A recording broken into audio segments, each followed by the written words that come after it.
Welcome back to the my new video guys and my YouTube channel guys. Today friend we are going to talk about guys how can we enable sunlight mode setting in Poco mobile. Friends, you want to enable your sunlight mode setting guys in your Poco phone. So how can you enable? Today I will show you in this video. I will tell you then guys you can enable your sunlight mode in your Poco phone.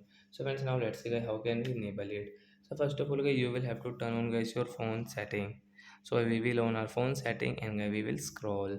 Friends, you can see guys this type of setting in your Poco phone. So friends, click on guys your display setting guys, tap here. Then again scroll. Friends, you can see your screen and brightness level setting guys, tap here. Friends, you can see your sunlight mode setting and guys you can see this notification adjust brightness to strong ambient light to prevent the screen from going to dark. So friends, you can enable from this right side and you can use it. So like that guys, we can enable sunlight mode setting in our Poco mobile. So that's it guys, thanks for watching the video, bye guys.